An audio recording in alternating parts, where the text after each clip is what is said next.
Hey zusammen, mein Name ist Jenny Mein Name ist Flavia. und heute gehen wir der einzig wahren Frage nach. Wie man Freundschaften richtig pflegt. Das war gut, oder? Das ist gut. Gut.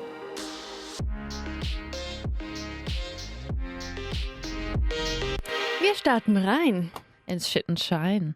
Das hat sich gereimt. Ich kann nicht mehr weiter rein, es tut mir leid. Nein! Ich mache ein Handzeichen und du probierst nicht eine Sekunde. Ehrlich gesagt hat mich dein Handzeichen unter Druck gesetzt. Ja. Du musst jetzt weitermachen. Mein Handzeichen hat mich unter Druck gesetzt. Aber das macht... Ah, shit, das ist schwierig. Hä? Was gesetzt? Das ist schon ein bisschen schwierig als Wir Reim. machen jetzt eine Folge, die fetzt. Komm, ich nehme dich an der Hand. Wir flexen. Nein, oh Gott, wir stoppen. Wir stoppen. Komm, nimm mich an der Hand. Was hast du vorher für Heartbreak-Songs gehört?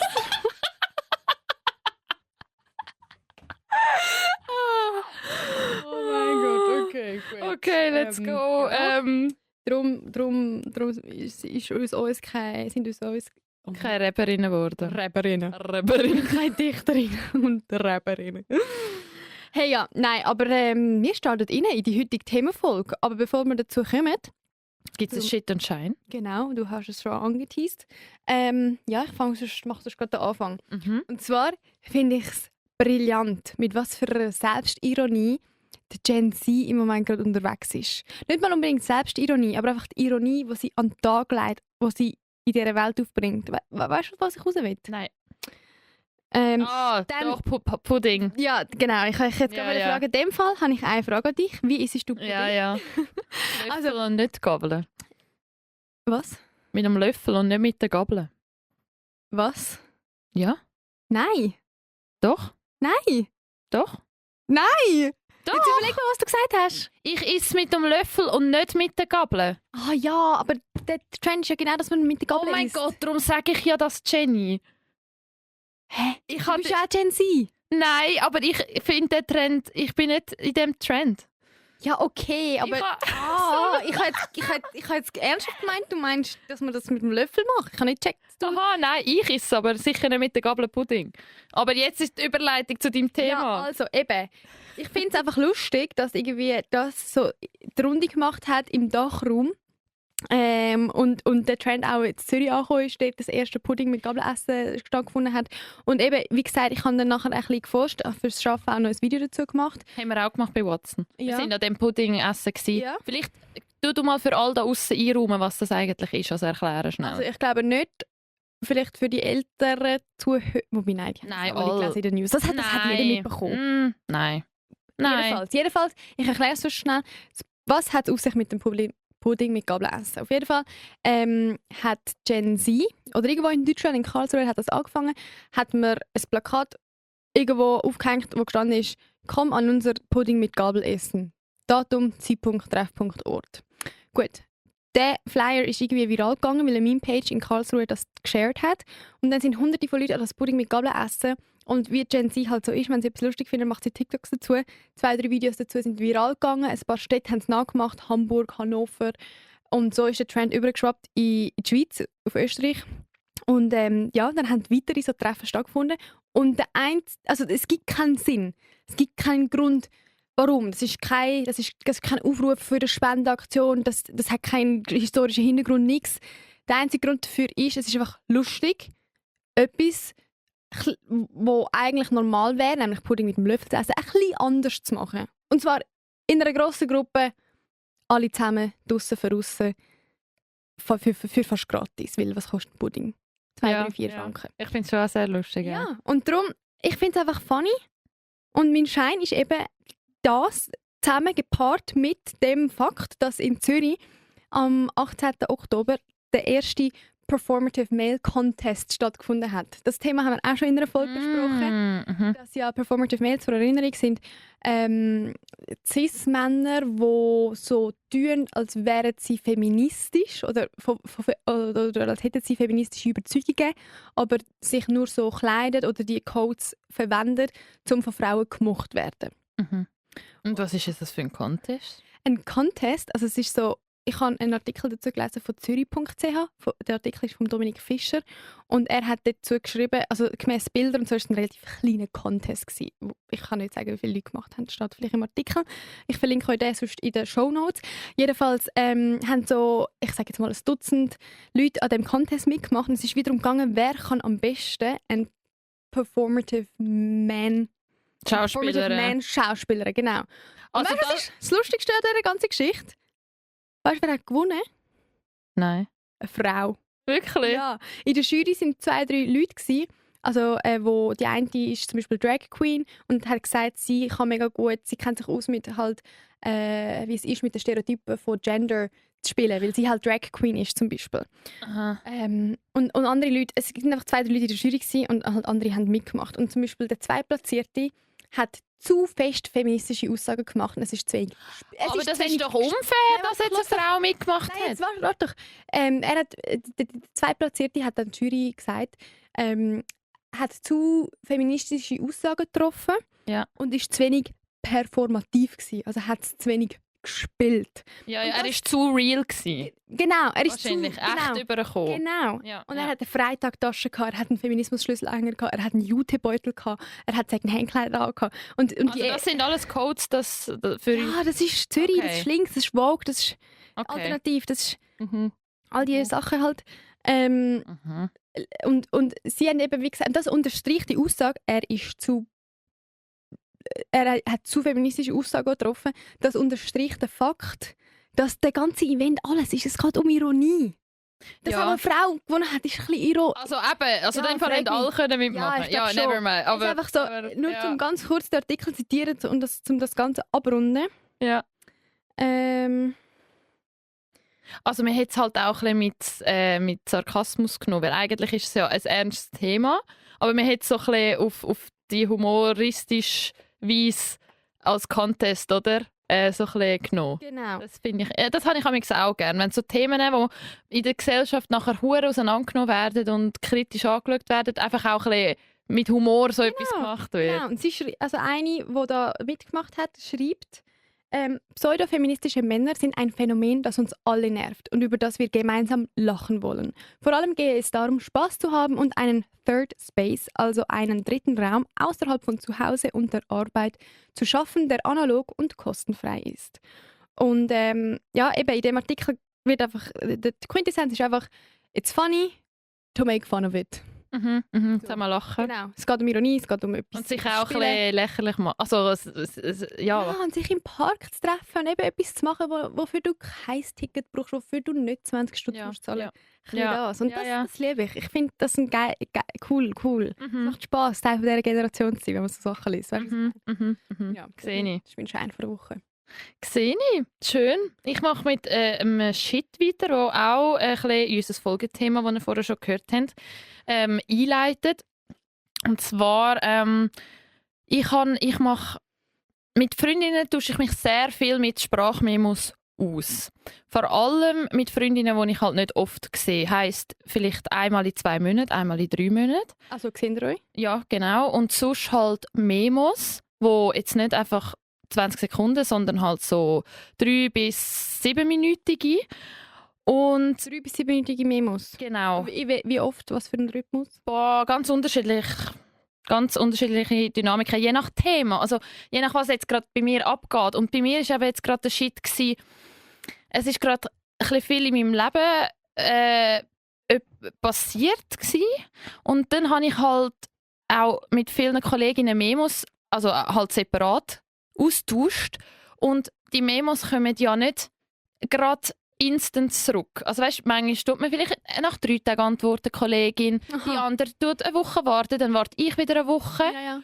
Und diese Woche habe ich alle Memos, die ich mal bekommen habe, abgearbeitet. Das klingt so scheiße.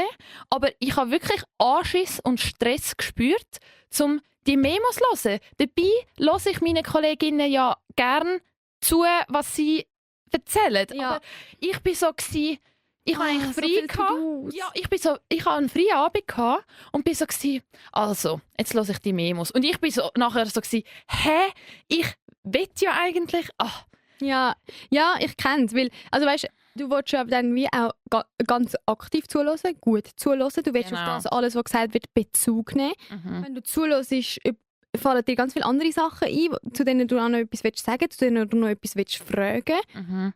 Und wenn du das 4-mal, also erstens, ich muss manchmal Sachen 2-mal hören. Zuerst mal auf 1,5 und dann irgendwie nochmal auf 1, weil ich so bin, okay, warte, ich muss jetzt gerade das aufschreiben, was ich sagen will. Ja, Und eine Kollegin nur schon zu dem wegen aufschreiben. Die eine macht Bullet Points amix und schickt es mir und tut nachher zu dem ein Memo machen. das ist schlau. Oder, weißt du das, Dann sieht die Bullet Points im Chat selber. dass du kannst die Memo, Sie sieht ja auf dem Zettel, den sie aufgeschrieben hat. Egal. du kannst im Fall Memo selber aufnehmen, schon, und die andere, und wieder stoppen und die andere weiterhören. Ah ja! Das habe ich nicht Stimmt. gewusst, dass du das kannst. Das ist das Feature, dass man Memos kann also stoppen, Ja. anhalten. Und selber eine aufnehmen. Und meine dann auch wieder stoppen. Ja, das habe ich gewusst. Das habe ich nicht Ich habe gewusst. gewusst, dass man Memos kann stoppen während dem Aufnehmen, aber dass du ja dann in dieser Zeit kannst Memo nochmal weiterhören. Das ist so Du könntest, schlau. das ist auch eine Taktik. Ja, gut. Aber ja, bei mir war halt auch noch so, nennen wir es ein Beispiel, wenn ich jetzt ein Date hatte, oder? Dann erzähle ich das. Sagen wir, bei mir sind es so 5 bis 6 zwischen 4 und 6 Kolleginnen, wo ich das manchmal mit Memos mache. Und in dieser Zeit, wenn jetzt, sagen wir, eine antwortet vielleicht nach einer Woche, die andere vielleicht erst nach 2 Wochen. Und in diesen 2 Wochen ist mein Leben vielleicht schon wieder ein bisschen anders. Ja, voll. Und dann, das schießt mich eben auch an, dann nimmt sie noch Bezug auf etwas, was bei mir schon lange wieder...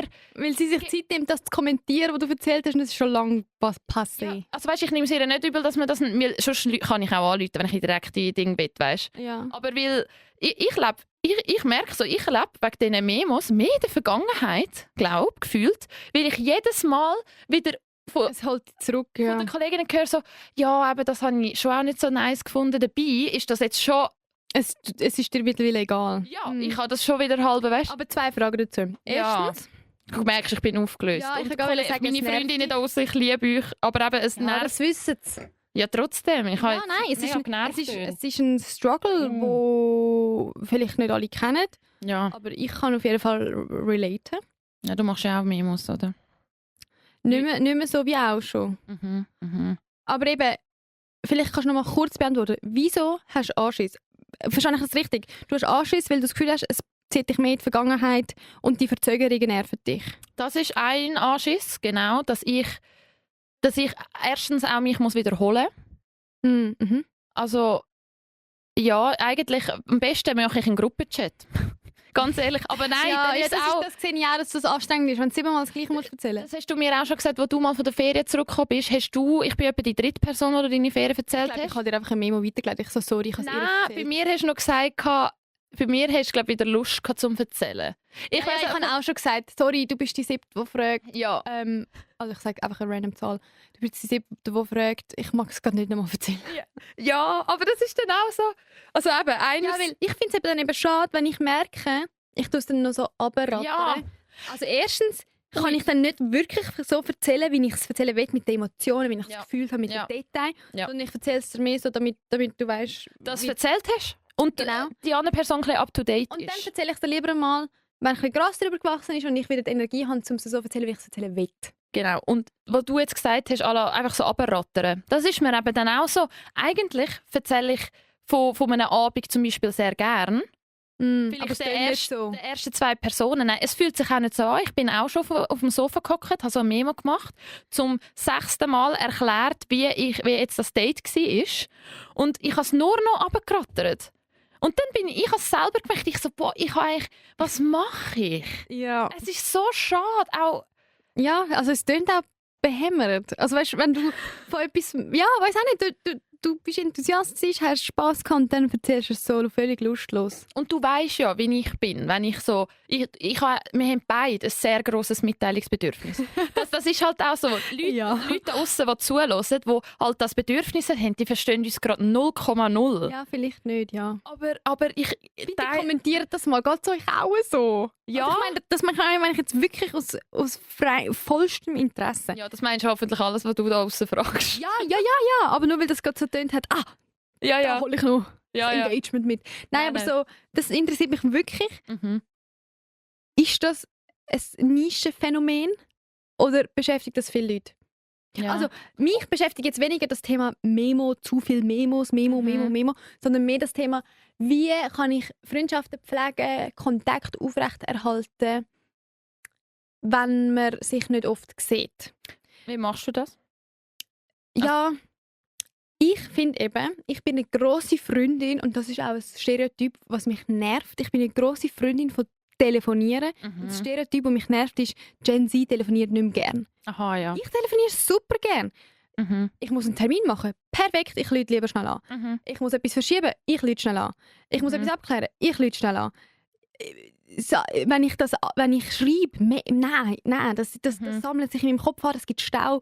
Mhm. Ich komme nicht mehr raus, es vergisst Und Sachen. du kommst schneller eine Antwort. Ja, und ich bin so, ich muss das jetzt wissen, ich will das jetzt wissen, Ja. ich kläre das schnell ab so. Ja. Und bei Freundinnen finde ich eben auch, bring back casual phone calls. Einfach mal am 7:30 anrufen. Also unangemeldet? Ja. Ja. Weil, zum Beispiel, ich gehe oft mit dem Hund laufen. Ich Mhm. höre immer Podcast oder Musik. Mhm. Aber ich liebe es, wenn ich dann so durch meine WhatsApp-Kontakte scroll und so bin, schau, ich probiere jetzt einfach mal anzurufen. Mhm. Wahrscheinlich kann sie nicht. Aber Mhm. wenn sie abnimmt und sich sagt, Jenny, Mhm. hoi, ja, ich habe gedacht, ich weiß nicht, ich bin gerade mit dem Hund am Laufen, ich habe Zeit zum Schwätzen, ich dachte, ich probiere es einfach mal. Mhm. Mhm. Ja, ich bin eben da gerade auch am Warten, mega gut, ich muss jetzt Zug fahren oder was weiß ich machen. Jenny tut gerade einen Dialog darstellen.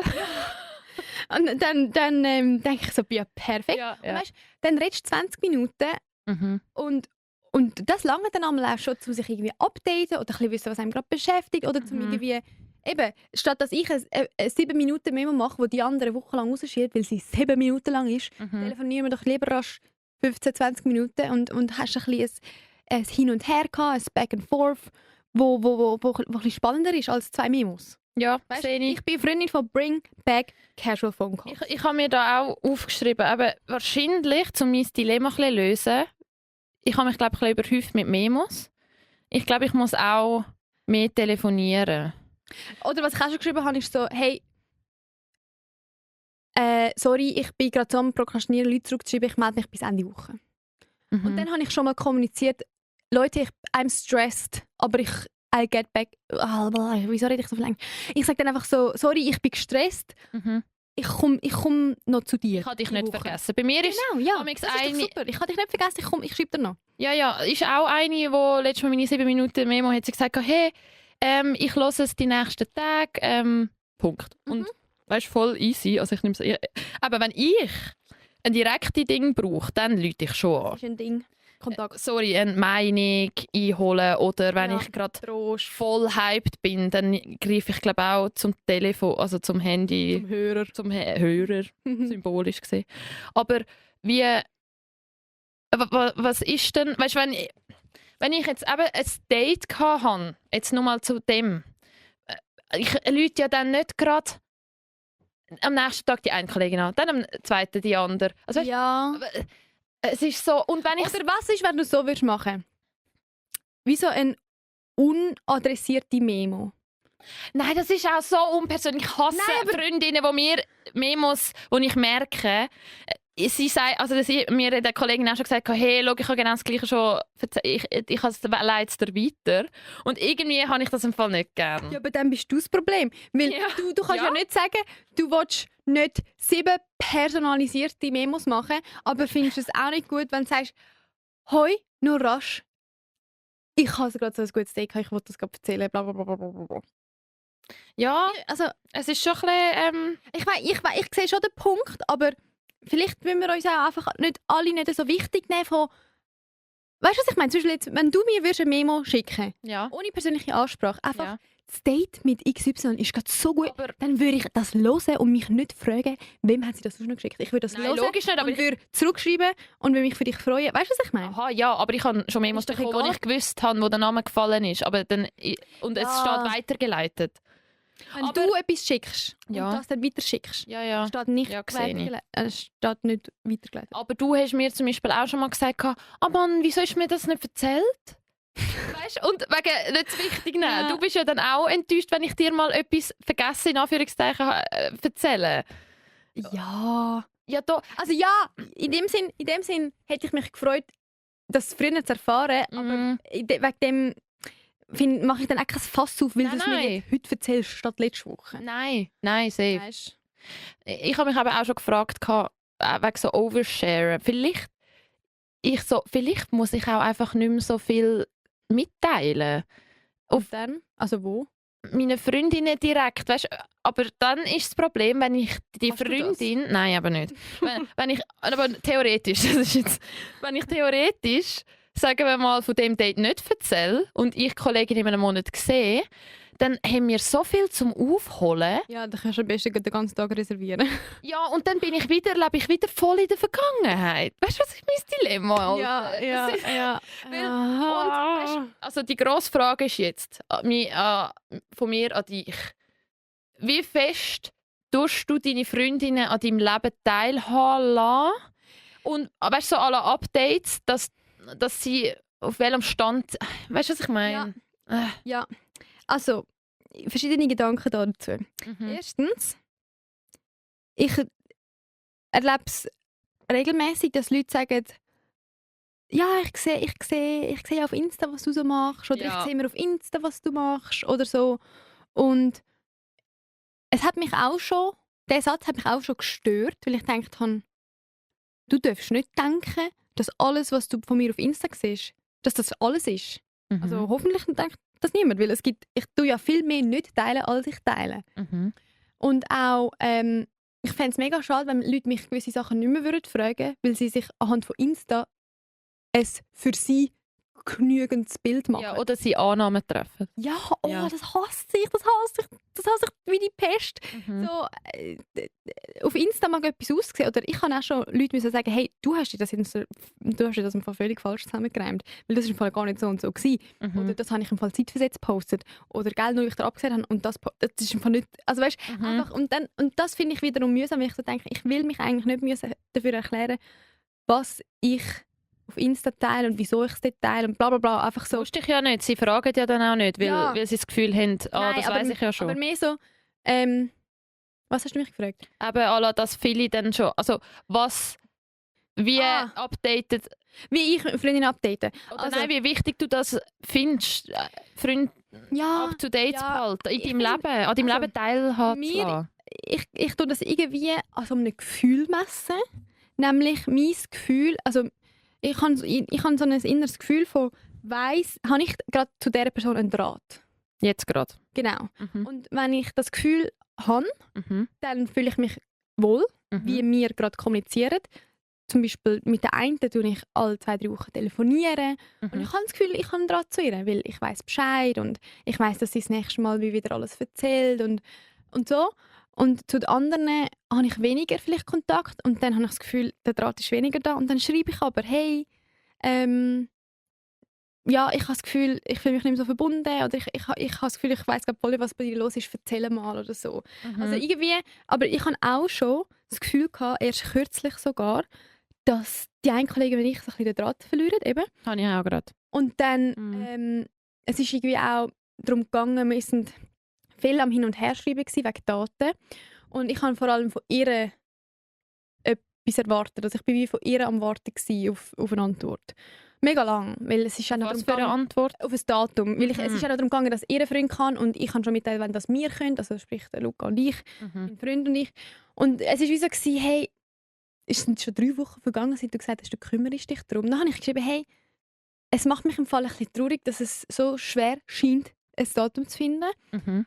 Ich kann das dir einfach mitteilen. Also ich habe das so geschrieben, ich will das einfach mitteilen, weil ich habe das Gefühl, ich habe mich darum bemüht, dass wir uns sehen. Ich frage mich gerade einfach, ob so das Bedürfnis gleichzeitig Vorhanden ist. gleich gross ist. Genau.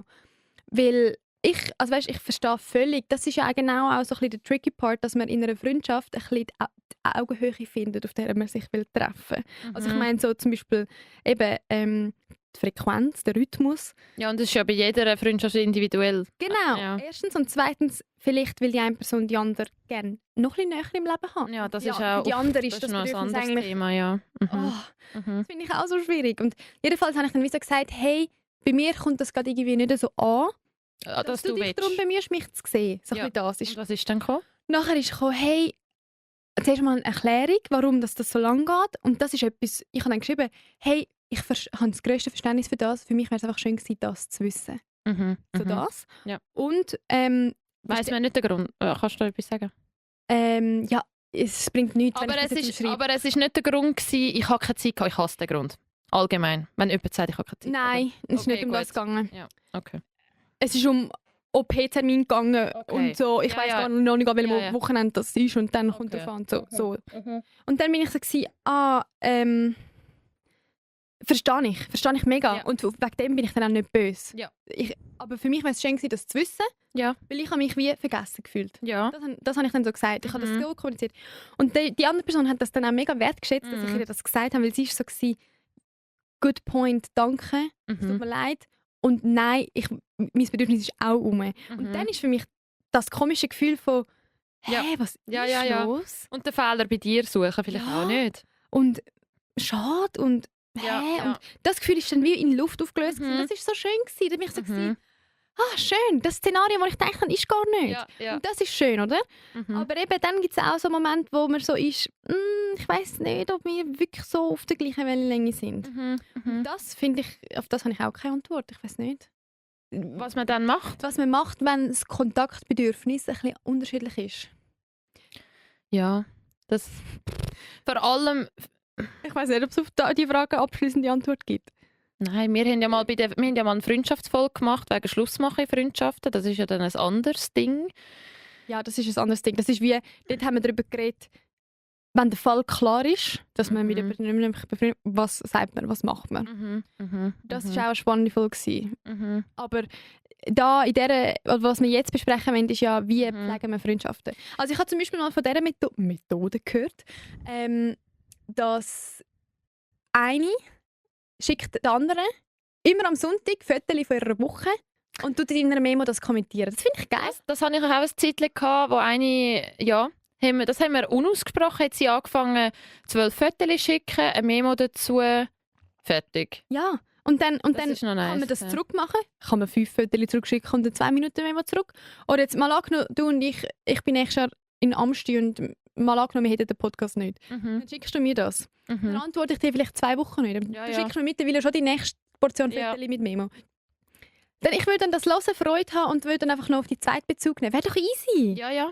Ich glaube, ich Das will... meine ich mit vielleicht auch nicht so ernst nehmen. Ja. Aber Oder nicht so pingelig sein. ja, Weiss nicht. aber wissen, dass man immer kann... Notfall anrufen. Genau. Oder Also- kann sagen, ich brauche dich jetzt. Ja, kannst du genau. schnell Und das telefonieren. ist... Nein, das macht schon wieder ein anderes Fass auf. Aber Freundschaften, jedes Mal, wenn ich irgendwie... Letztes Mal bin ich auch am Brüllen. Also, ich hatte einen wichtigen Abend, wo der Abend hätte entweder so oder so rauskommen. Und das haben meine Kolleginnen gewusst, du auch. Und dann haben etwa 5 an dem Tag geschrieben, hey Flavia, ich denke heute Abend an dich, egal wie es rauskommt. Ich habe das auch geschrieben. Ja, und das ist so schön, auch wenn ich gerade nicht weiss, also weißt, Nur schon die Nachricht auf dem Display zu sehen. ja, eine sogar während dem Abend. Ich bin kurz aufs WC und habe aufs Handy geschaut und sie so, oh mein Gott, ich bin so nervös, auch für dich gerade. Aber, ja, nein, eben.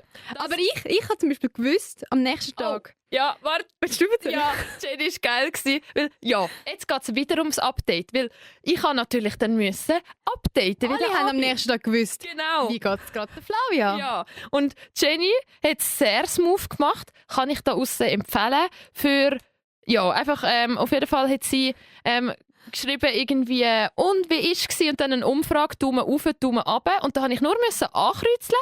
Und sie hat gewusst, irgendwann erzähle ich dann mehr, aber sie hat wenigstens gewusst, es ist Daumen rauf. Genau. Ich habe, glaube ich, im Fall nur geschrieben und. Und Fragezeichen, Daumen rauf, Daumen runter. Und ich am Morgen aufgewacht und ich habe schon so gedacht, soll ich jetzt mehr? Und nachher habe ich die Umfrage gesehen, ich so, geil, ich tue einfach Daumen rauf. Daumen rauf. Ich bin so, gut, es geht dir gut. Ja. Ja, eben. Ich finde eben, man sollte kreativ werden mit so Sachen. Ich weiss auch nicht. Wie meinst du kreativ? Ja, das ist so ein Mini-Beispiel von kreativ werden im Austausch. Wieso schicken wir uns nicht mal eine Postkarte? Ja. Oder ein E-Mail? Noch nie habe ich einer Kollegin ein E-Mail geschrieben, wäre eigentlich noch funny. Ja. Oder... Hast du eine E-Mail-Adresse? Das ist die Frage. Ja, gute Frage. Ja, weiss nicht. Oder früher in der Oberstufe hat man einander noch Snapchat-Updates gemacht. Wow, das würde ich heute hassen. Was, Snapchat-Update? Ja, so 3-minütige Snaps, die dann so im 30-Sekunden-Takt ablaufen. Und du in das Video redest? Ja, also auf WhatsApp gibt es die Funktion auch. Ja. Wow, ich hasse das. Du hast das aber auch schon bei mir gemacht. Ja. Okay. Aber ich mache es nicht mehr, weil seit ich selber realisiert habe, wie scheiße das ist. Du kannst das nicht verschnellern. Im Memo kannst du wenigstens auf 1,5 hören. Die Videos kannst du nicht verschnellern. Plus, wenn es manchmal spricht es einfach random ab und dann musst du von vorne anfangen. Ja, aber stopp.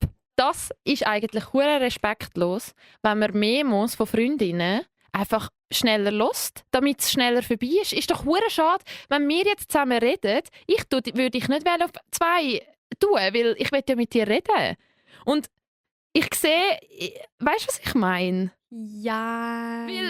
Ja. Aber Memos ist ja nicht das Gespräch. Doch, für mich ja schon. Für die ich nur einmal in 2 Monaten sehe. Sage ich dir ja manchmal auch, komm auf den Punkt. Ja, aber das finde ich schade. Ja. Ja, aber Punkt. Also komm jetzt zum Punkt. Nein, weißt du, stell dir vor, wenn ich wüsste, ich mache da, eben, jetzt kommen wir wieder zu dem Also mir sagen wir das ständig.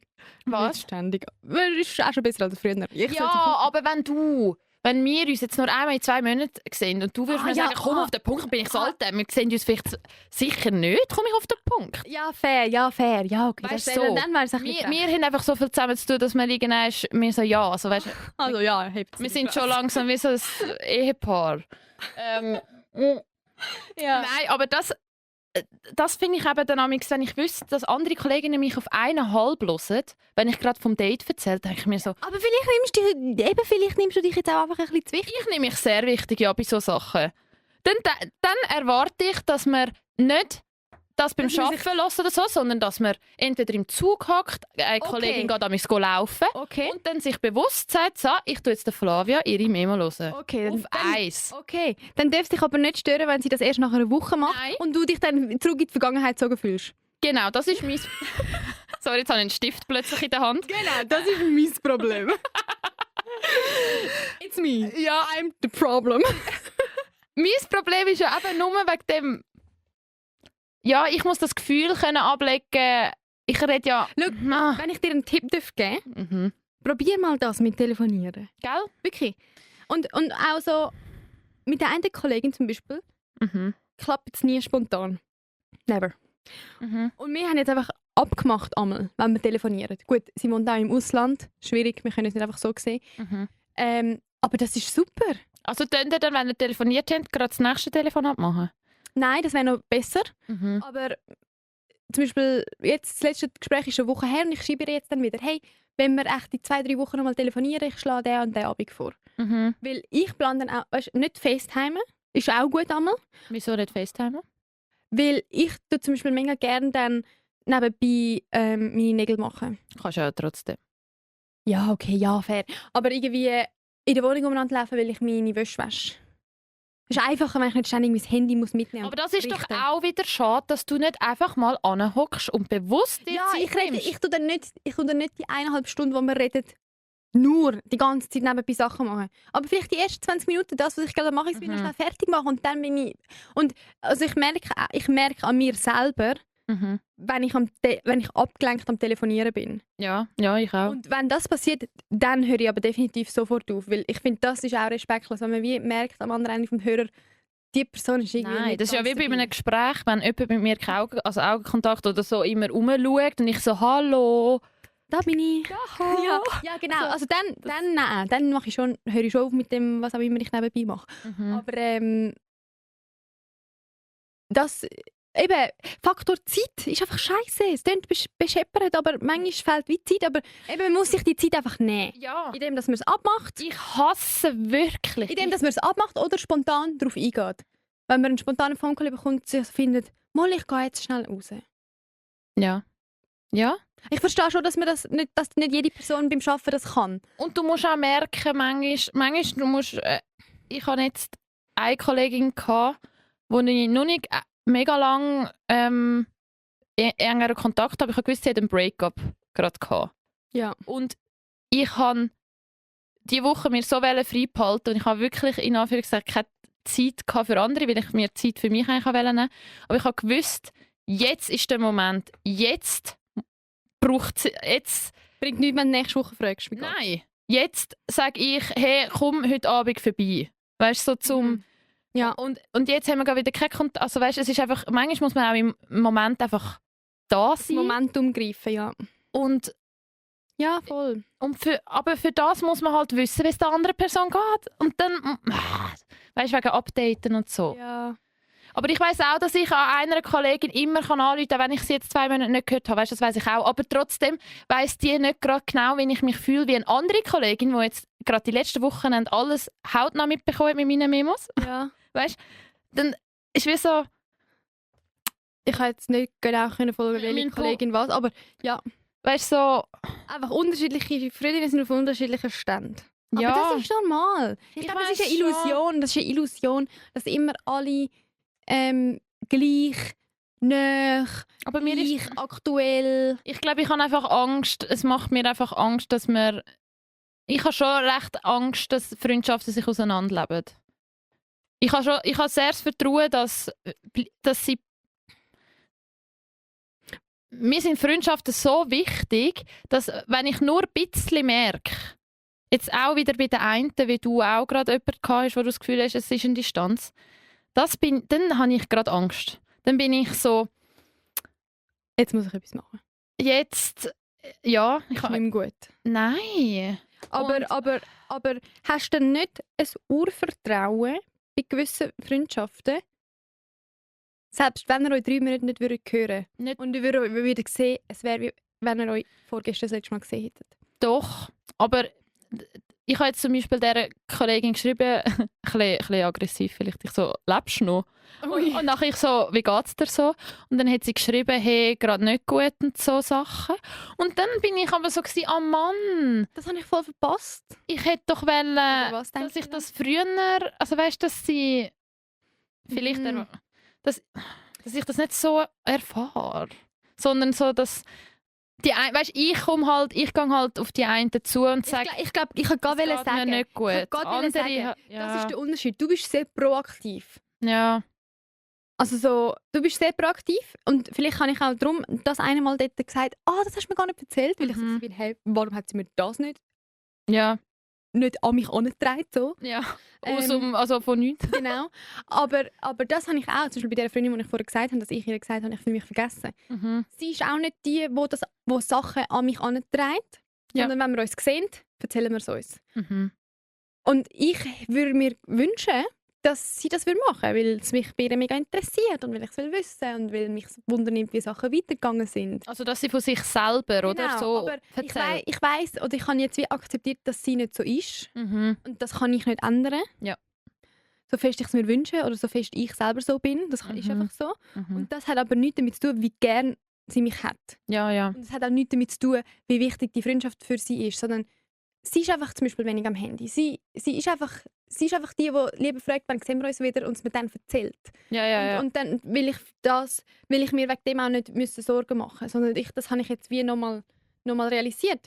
Und ich meine, selbst wir sind jahrelang befreundet und gleich habe ich wieder daran erinnert werden, dass wir so in dem anders ticken. Mhm. Also weißt, manchmal gibt es das Mhm. halt auch, dass man sich wie so denkt, hä, aber warum? Und dann merkt man, ja, eigentlich ist das ja schon immer so gewesen. Und das ist echt gar nicht schlimm. Und das hat echt gar nicht mit mir zu tun. Mhm. Mhm. Mhm. Ja, ja, ja. Ja, und du hast noch etwas anderes gesagt. Was war dein letzter Punkt gewesen? Eben Proaktivität. Ja, Ich finde es zum Beispiel mega schön, eben die jetzt den Breakup hatten. Wir hatten vorher eigentlich nicht so Kontakt gehabt, aber dort, am nächsten Tag ist sie zu mir einen Tee trinken und dann hat sie vor ein paar Tagen mir wieder geschrieben, von sich aus so, «Mann, Flavia, wieso ist das so hart und wieso muss ich mich gerade so fühlen?» Weißt, einfach aus dem Nichts. Und ich habe es so schön gefunden, dass so... Dass wir von 0 auf 180 wieder Ja, und dann haben wir schnell, ich ein Memo, 2 Minuten, sie ein Memo, 3 Minuten, ich ein Memo, 1 Minute, fertig. Wieder. Fertig, Eben, kurz. aber das zeigt dir doch, das ist nicht das Ende der Welt, wenn man sich mal länger nicht hört. Nein, logisch, aber es... Ich glaube eben, das ist wirklich der Punkt. Es ist eine Illusion, dass Freundschaften beständig sind. Oder wie sagt man? Stetig. Stetig, ja. Ja, safe. Und halt... Und das tut vielleicht ein bisschen weh, das zu realisieren. Ja, ich glaube, und jetzt gerade bei mir in der Freund... wir sind so alle in einem Alter, wo gerade so viel passiert. Ich habe vorher gerade mit einem Arbeitskollegen geredet. Ich so, tust du eigentlich deine Kollegen, wie tun die euch updaten, wie sehen die euch? Und er so, hey, wir einfach, wenn wir uns sehen und so. Und dann habe ich ihn noch gefragt, ich so, hast du nicht das Gefühl, bei dir, er ist 33 und hat recht, wie soll ich sagen? Tohu wabohu. Was? Tohu wabohu. Hä? Was heisst das? Kennst du das nicht? Nein. Tohu wabohu, ja, das ist einfach so... Ich weiß selber nicht, was Oh das mein heisst. Gott, das halt ist so. ein Tanz. Aber du aber du. Tohu wa... Hä? Tohu, doch, das kann man googlen. Tohu wabohu, Synonym. Ähnliche Wörter... Hä? Ähnliche Wörter. Chaos, Durcheinander, Gewirr, Konfusion. Sag's nochmal. Tohu wabohu. Alter, das ist ein Zunge. Tohu Wabohu. Tohu wabohu. Ja. Ist das eine andere Sprache? Es tut mir leid. Aber, oder kommt es vor... Welche Sprache ist Tohu wabohu? Ich weiss im Fall ehrlich nicht, woher ich das habe. Das hast du mir noch nie gesagt. Tohu wabohu ist ein Lehnwort aus dem Hebräischen. Es stammt aus der Schöpfungsgeschichte im Alten Testament der Bibel und beschreibt ursprünglich den Urzustand der Erde als wüst und leer oder formlos und leer. Heute wird es im Deutschen für ein heilloses Durcheinander oder Chaos verwendet. Das ist aber ein komischer Zusammenhang. Ja, anyway. Es ist leer. etwas mit Es ist der aber Bibel. das Gegenteil. Aber du wolltest sagen, sorry, ich habe dich Ich wollte sagen, der Dude, der hat kein Tohu wabohu in seinem Leben, sondern hat schon lange eine Beziehung, einen Job. Und ich glaube, dann habe ich so gesagt, sind deine Friends auch so gesettelt? Vielleicht liegt es an dem. Und er so, ja. Und sie haben sich gar nicht, weißt du, die müssen sich gar nicht ständig updaten, weil gar nichts passiert, blöd gesagt. Also weißt du, so aber judgest du das? Nein, Wer er sagt, hat das gesagt. passiert nicht? Ich habe ihn gefragt, weißt du, so grosse Sachen, keine Ahnung. Okay. Weißt du, bei dir, Ja. du hast da Amsterdam und das gerade und das gerade. Und ich habe das Gefühl, wenn man irgendwann so ein bisschen... Aber Nein, ist gar- Moment, auch wenn gerade nicht Veränderungen anstehen würden, Ja. man erzählt sich ja gleich, über was man in der Beziehung geredet hat, an was man für einen Hundsverlochenen letzte Woche war, Ja. mit wer man letztens also es gibt doch immer etwas zu erzählen. Es gibt sicher... Also ich kann auch immer etwas erzählen, aber es gibt, glaube ich, schon so...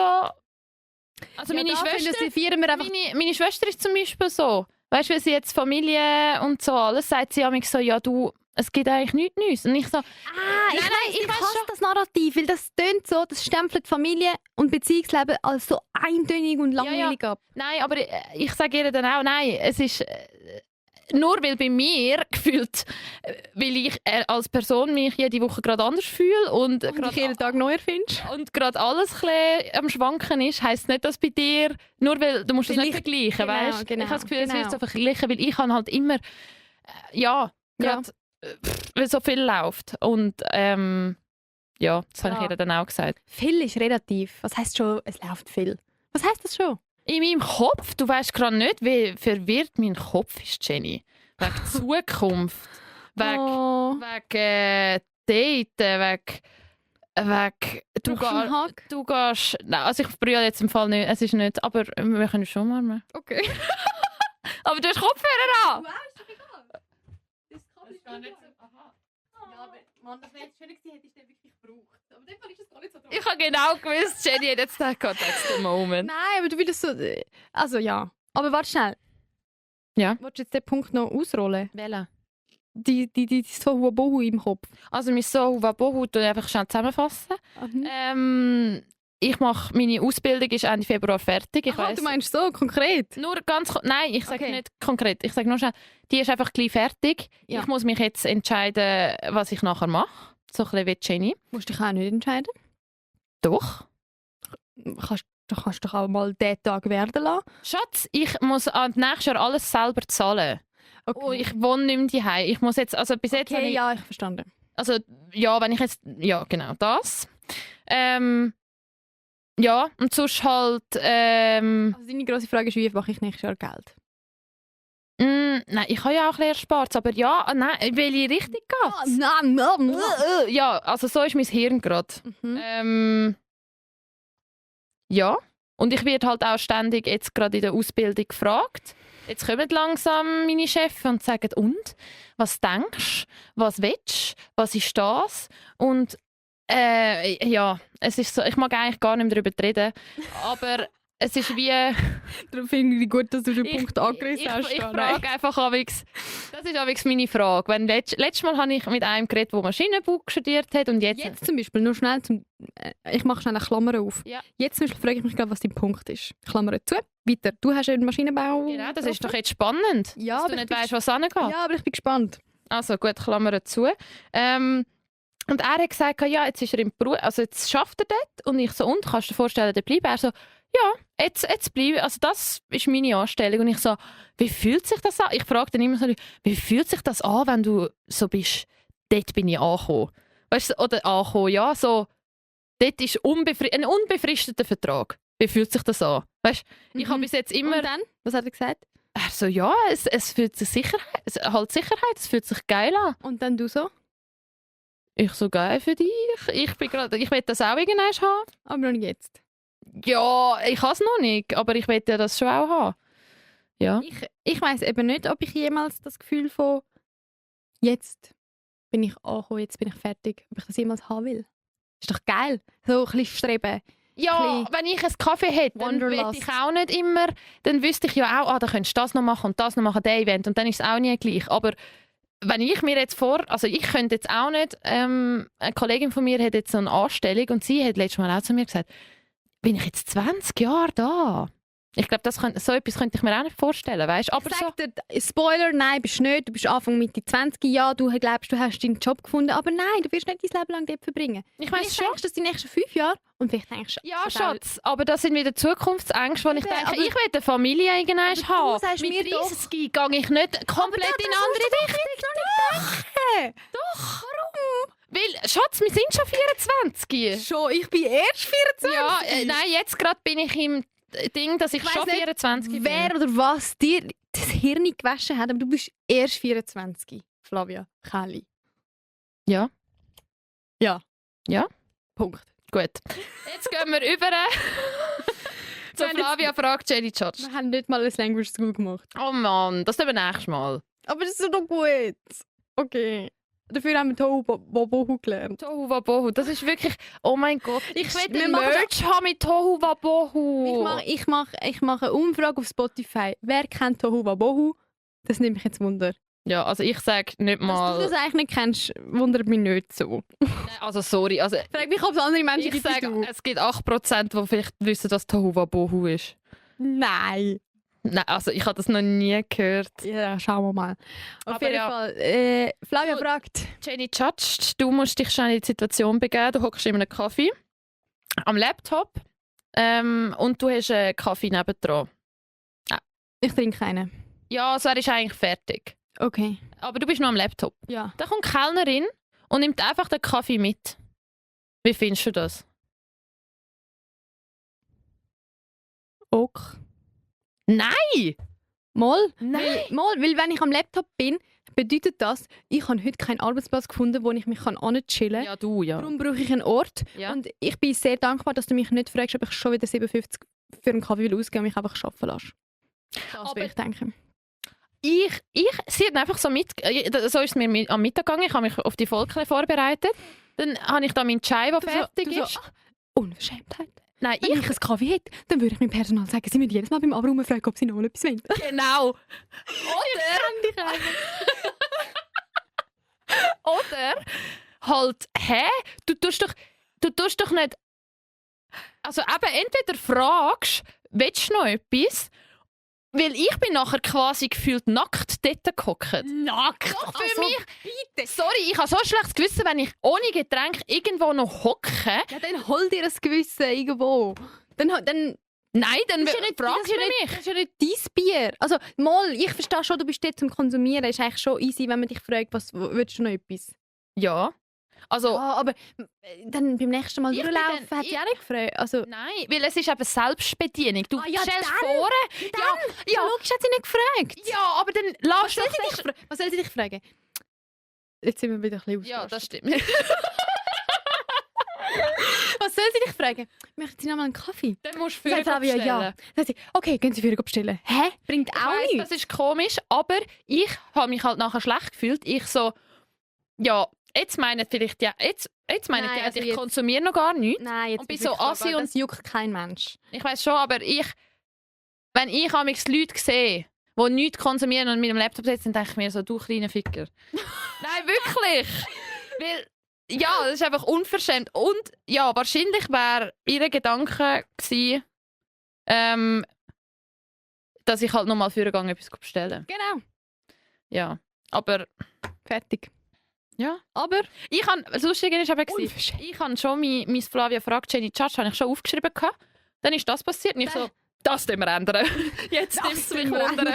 Das hat mich wirklich beschäftigt. Ich Okay. habe sie auch so Achtung. nachgeschaut. gute Überleitung. Wenn ihr wollt wissen, was Flavia mich eigentlich an dieser Stelle gefragt hat, bei Flavia fragt Jenny Judge, Oh, dann müsst ihr wohl in 2 Wochen nochmal einschalten. genau. Genauso fest, wie ihr einschalten müsst, wenn ihr wollt wissen, was ich dir heute in der Language School beigebracht hätte. Ja, ich bin gespannt. Ich bin jetzt ziemlich stolz auf die Überleitung.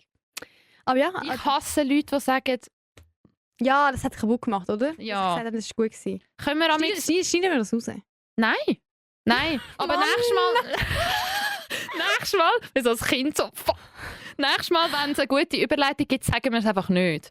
Weißt du, ich bin noch nicht so geübt drin. Irgendwann bin ich dann so geübt drin, Nein, dass ich es nicht mehr muss sagen. es gibt so viele Leute, auch gute, auch bei, wo amigs Das gibt dir sagen, den Ick, gell? ja, wenn jemand sagt, das ist eine gute Überleitung gewesen, so, nein, das versaut es, ja, sag es doch einfach nicht. Ich Das ist wie, wenn man über seine eigenen Witze lacht. Nö, ja. Mal, es ist viel lustiger, wenn die Person das so durchzieht. Ja, okay, ja, I see, ja. Gut, nächstes Mal ziehe ich durch. Hey, Leute da draußen, wir haben uns wund geredet. Ja.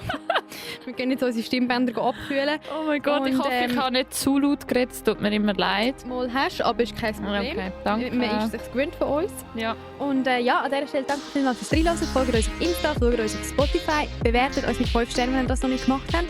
Und bis zum nächsten Mal. Alles Gute, bis nächstes Mal. Tschüss, aber.